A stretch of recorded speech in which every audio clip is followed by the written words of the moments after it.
বলবো না, but as how it all started with, ওখানে বেশ কয়েকজন অবাঙালি ফ্যামিলি ওখানে জড়িত ছিল।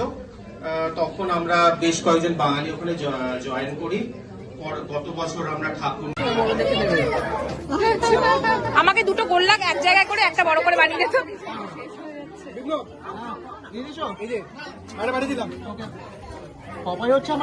আমাদের আনন্দ মেলা কেমন লাগছে বলো? কি খাচ্ছ এখন? এটা আমার তো লাগছে সেই বাংলার দুধ পুরির মতো। ওয়াও, আচ্ছা। হ্যাঁ, কি রে স্নিগ্ধ। আচ্ছা আচ্ছা, এটাকে আমরা ভিডিওতে তুলে রাখবো খাইয়ে দেওয়াটা। ওয়াও, এত বড় টুকরো কি কেউ খাওয়ায়? তাতে এরকম ঝড়ের রেগে ব্যাপারটা বেরিয়ে যাবে এটা আমরা বুঝতে পারি না। আচ্ছা, এটা কি আপনার গর্ব হচ্ছে না নরমাল হয়ে বলছেন? অসম্ভব গর্বের সাথে বলছি। ও বাবা, এইভাবে মানে বউ পাশে গুটিয়েও নিল দোকানটা। ওরা শুধু খাবে। যারা ছিল তাদের উপর ভরসা করে নাটক চালানো সম্ভব নয়, তাও আবার প্রফিটে। তাই আমার মিষ্টি দোকানে দিতে হয়েছে। না না, খুব ভালো লেগেছে।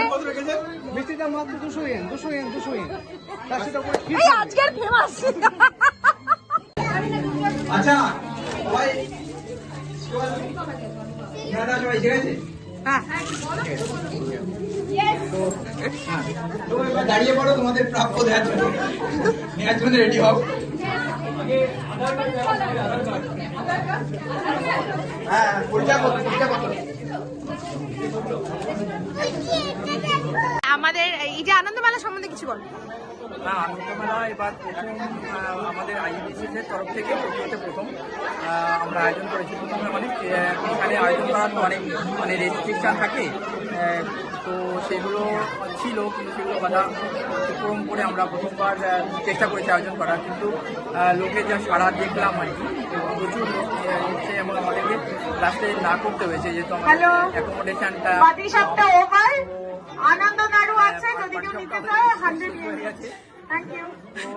আনন্দ নাড়ু স্পেশালি ফর আনন্দ মেলা। তো এটা আমাদের আইজিসির একটা মানে স্কেডিউল একটা মানে ইভেন্ট হতে যাচ্ছে। ওকে, থ্যাংক ইউ।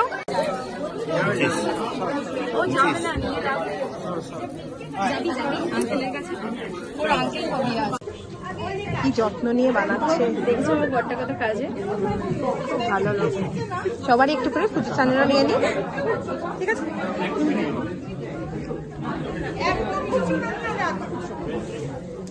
আরে শিবাজি বল, ঝালমুড়ি কেমন খেতে? দারুণ। না না, জাপানে এইভাবে ঠোঙায় ঝালমুড়িটা কিন্তু দুর্দান্ত। একটু বলো কিছু। খুব ভালো কিছু লাগছে। ঝাল ঝাল চানাচুরটা কলকাতা থেকে। কলকাতা থেকে আনা। Thank you. খেয়েছে? কি কি খেলে বলো, কি কি খেলে বলো।